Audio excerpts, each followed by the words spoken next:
Hey everyone, my name is Julian of Julian Creates, and welcome to the sew along for ME 2018 View C, which are the Hollywood waist tapered trousers found in my newest Know Me pattern. I'm doing this version. Especially, I have always loved mid-century men's fashion and some of the details that you find there. So really taking it a little bit in a different direction, focusing on changing the ratio, going with the high-waisted pants where it hits at your natural waist, and not normally where we wear our trousers currently, which is usually on top of our hip bones. It's going to be a really interesting pattern and a really interesting to your wardrobe, giving you a nice tailored look. So let's get started. So before we get started in going into really creating this pattern,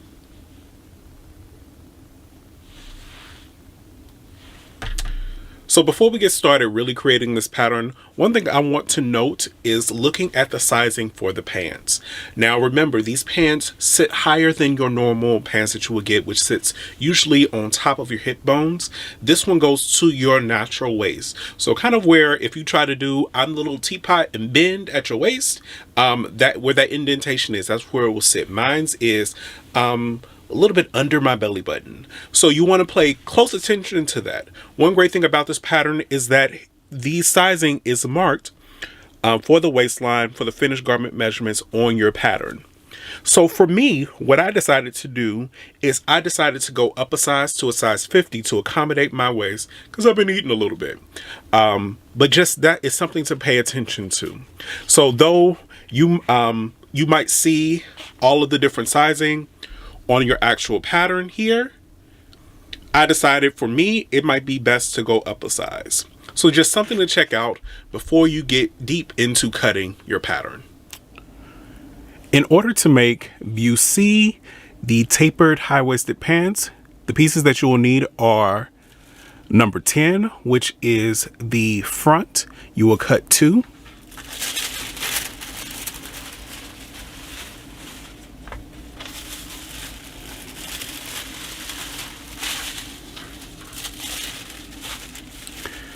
Piece 15, which is the back, you will cut 2.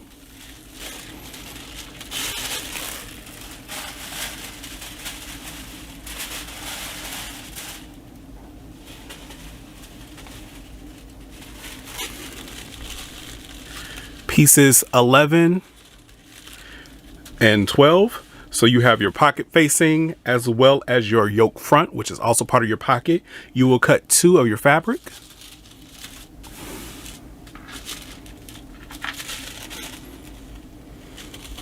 You'll need pieces 13 and 14, which are part of your zipper assembly. You will cut 1 of 13 and 1 of interfacing. And of 14, you will cut 2 of fabric and 1 of interfacing.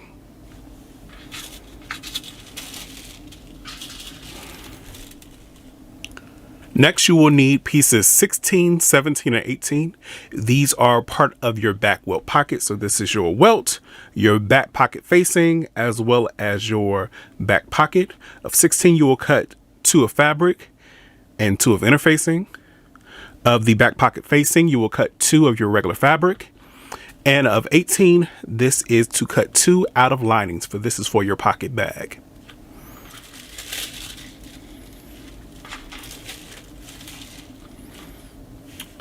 (19) and 20. These are part of your facings for your waist. So this is cut 1 of fabric, 1 of interfacing for each. And finally, you will need piece 21. You will cut 1 of fabric. This is for your belt loop carriers. Now, if you are working on the wide leg versions, you will cut piece 22, which is your front of your wide leg pants, as well as piece 23, which is your back leg for your wide leg pants. So we're going to get those all cut out, making sure that we mark all of our notches as well as our dots, and then we'll get started. So we're going to start off with the front of our pants. making the pleats. So what I've done is I've gone ahead and connected all the broken lines on my pattern piece and just pinned it in place. What I'm then going to do is I'm going to take a straight stitch and stitch this down to the dot on both pleats. What I will then do is I will then press them towards the center front, basting the top edge. Do that to both fronts. So once you have pressed and basted the top of your pleats, what you're going to do is you're going to take your pocket facing right sides together on the pants front, matching the single notches as well as the dots. And you're going to sew in between those dots. Once you have done that, you're going to trim the seam down, flip it in, and top stitch it at 1/4 inch.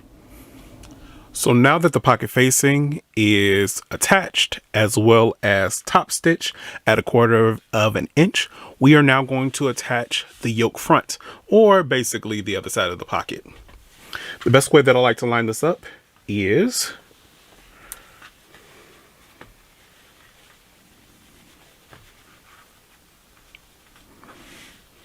I usually go from the front, but it is up to you. So I always like to line it up just to see where everything lies.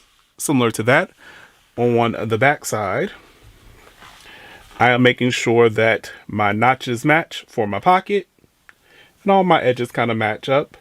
And we're going to take that and sew it up at 5/8 inch seam allowance. You can also go ahead and finish this edge, so either zigzagging or serging this edge so that you will have a finished pocket. Once you have the pocket done and created, we will start working on the back. So now looking at the back of the pants, this is wrong side up. What I've gone ahead and done is marked in my dart as well as the corners of what will become my welt pockets, as well as my marks for my belt loops. So what we're going to do now is I'm going to go ahead and stitch this dart, starting at the top, sewing to the bottom, making sure not to backstitch at the bottom, but tying off the dart down here. And then we will go ahead and reinforce the corners of your pockets. Now, before you sew the dart in, you can see that it almost makes like a smiley line. Once you sew that dart in, it should straighten back up. You can always just check it to make sure that you are on the right track. So we'll go ahead and sew this all in, and then I'll be right back.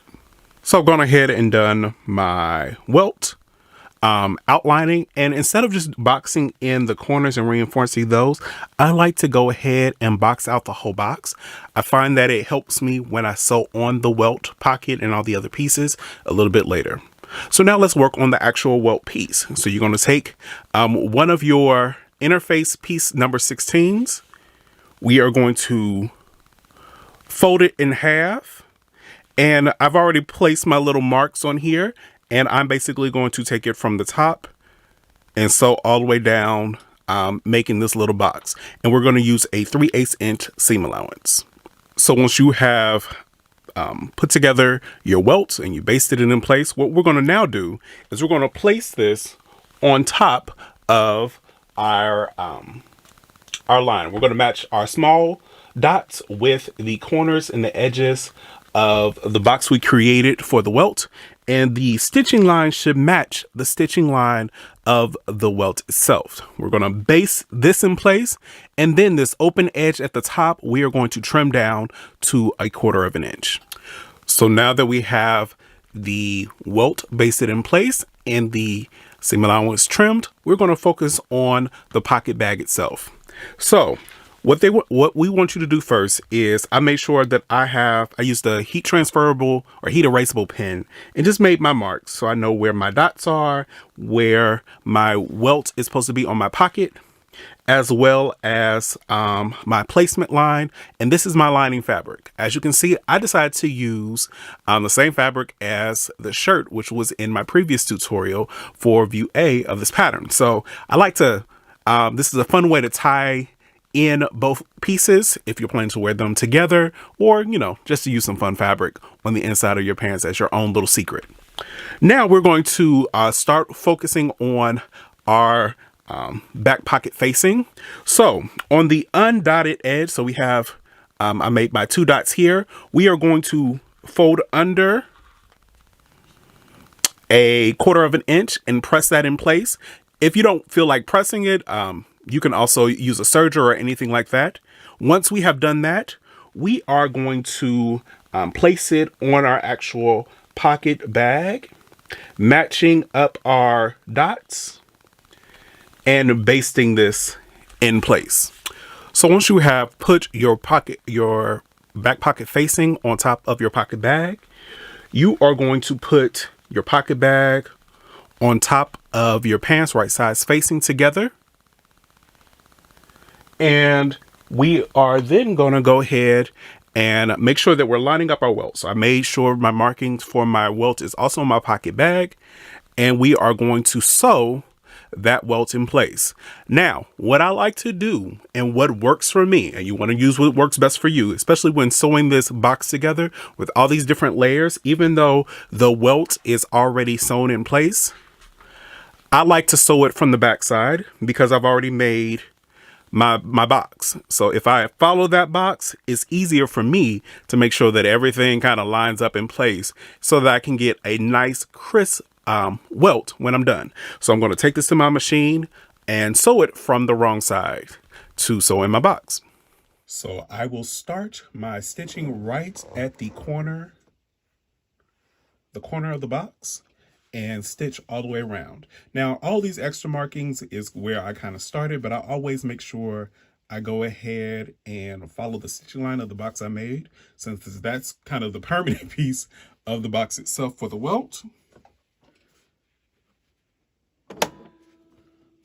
And we just take our time. I sink it in first if you have needle down, or you can use your hand wheel to sink your needle into that corner.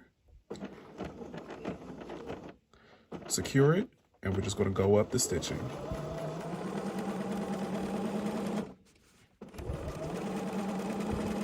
And again, remember to take your time. There is no rush. Now, as you can see, I do have a pin here. It's on the other side. I use that just to hold everything in place, but I make sure that it's not in the line of stitching anywhere. But we're going to keep on going up here. Once we get to this corner, we're going to sink our needle down again, lift up our foot, and turn our piece so that we can continue stitching.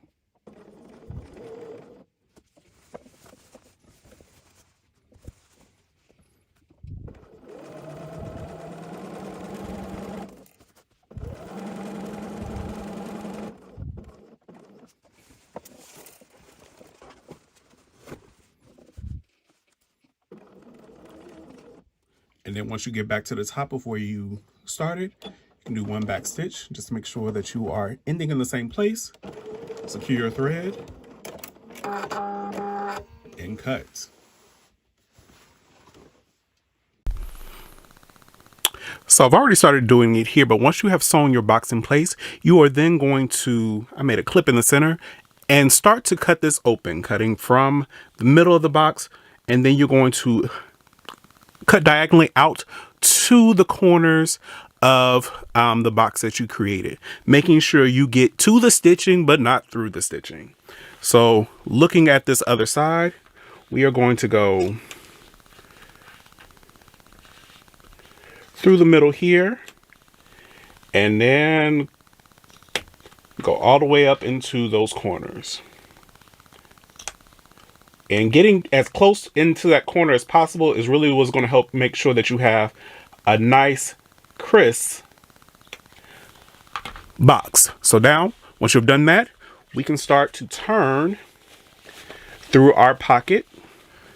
And then we're going to take it over to the iron and give it a good press. Making sure that, you are pressing up this area here. And just making sure that you are pressing down all the different layers that are part of the project. So now that we've given it a good press, and actually I probably might go in before my next step and just make sure I'm clipped all the way down into these corners just to take care of some of this little puckering right there. But it's okay as well, especially if this is one of your first welt pockets.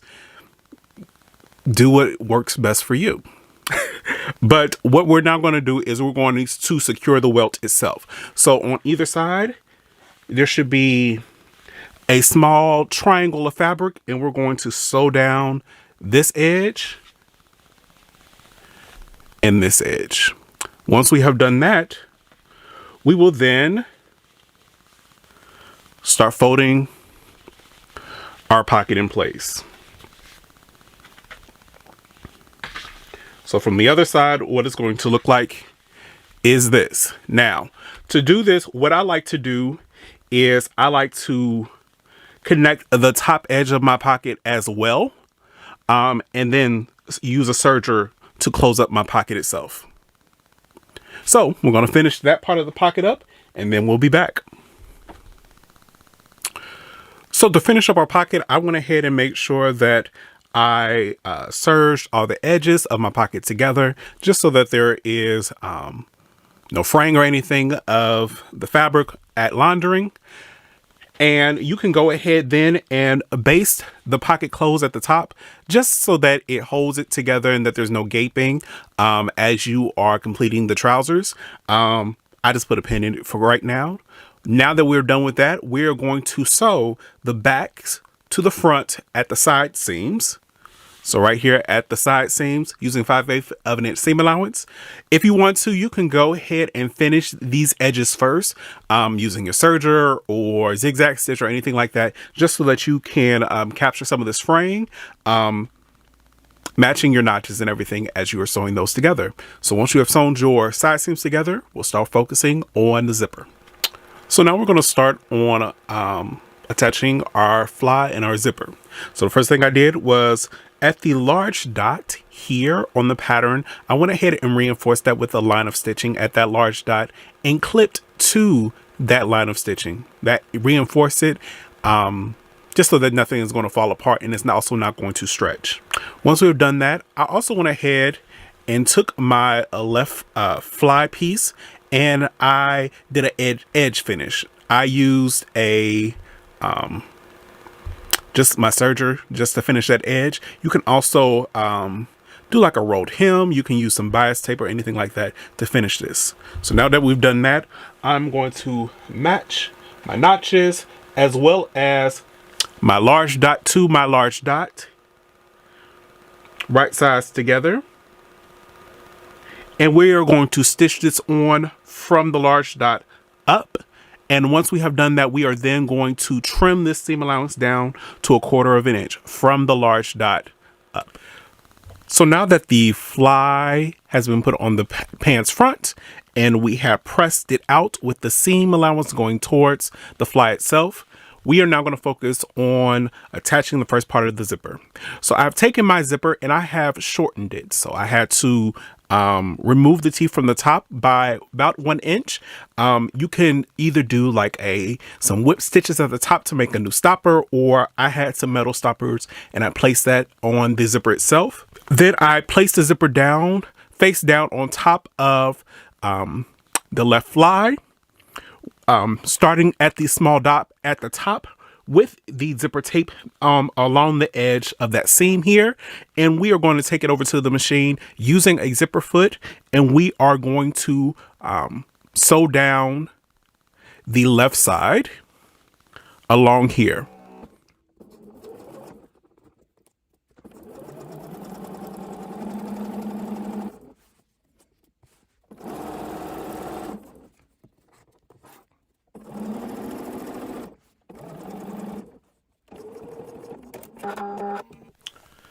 So once you have sewn on the one side of the zipper, what you're then going to do is you're going to take this whole fly piece and fold it towards the outside. And then we're going to start working on the waistband facing. The reason for this, which it seems a little bit out of order, is just so that we can make sure that everything lines up. So what we're going to do is attach our interfaced left side waistband facing. I've gone ahead and did an edge finish. I just used my serger to finish this edge, matching up the dots and notches, and folded under around 5/8 of an inch on the unnotched edge. So here's the notches, the 3 notches for the center back, This is the unnotched edge where I went ahead and folded back around 5/8 of an inch. We're now going to stitch this at the top here using a 5/8 inch seam allowance. So once you have sewn on your waistband facing, go ahead and understitch it as far as possible. Where I did that here is I folded the seam allowance, everything is going up so that I can get as far as possible this way as possible. And then we are going to take our actual fly and turn this out as well. So you would then go ahead and give this a good press just to put everything in place. And then before we move on to the other side, I want you to go ahead and do your top stitching for your fly here, as well as base everything in place as needed. So after going ahead and doing your top stitching here on your left fly, we're going to start working on the right. So now to start working on the right, you want to make sure that you fold under 3/8 of an inch on this edge, or at 1 centimeter. You're then going to abut that next to the zipper. And what you will notice is that both of your large dots should line up, and your left fly should overlap by about 1/4 of an inch. And you can see all of this up here is that seam allowance. So what we're now going to do is we are going to baste the zipper in place. So this is not going to be the final stitching, so you can use a larger stitch length or hand stitch this just to hold this in place as we go to our next step. So now let's work on the right fly underlay. So what we're going to do is we're going to take both of our pieces. Remember, there is a fly piece as well as a fly piece that's interfaced. We're going to place them right sides together, and then we are going to sew. It will be 5/8 of an inch along the top seam, and then down this edge it will be 3/8 of an inch, keeping the notched edge open. Once you have done that, you are going to trim the seams, clip your curves as well as your corners, and turn it out and give it a press. So once we have pressed and turned out our underlap, I went ahead and closed off that notched edge using my serger. You can also use a zigzag stitch, but you're not turning anything under. So what we're now going to do is we're going to place this behind the basted right side. It should be like around 1/3 of an inch overlap here, just like that. And I always like to kind of close everything up just to make sure everything lines up appropriately. And what we're now going to do is I'm going to pin this in place using my zipper foot. I'm going to finally secure this edge using just a regular stitch, and then we will focus on the waistband facing. Once you have put the underlap in place and it's secured, like the facing on the left side, we're going to do the same with the right. So I've interfaced and did an edge finish for the right hand facing, matching up the dots as well as the notches. I'm going to sew this at 5/8 of an inch seam allowance. I have folded over the unnotched edge a bit so that we can secure it to the underlap once we're done. Once we're done stitching this on, we'll press the seam allowances up. We'll do another under stitch for the facing piece, and we will slip stitch the end to the underlap to secure.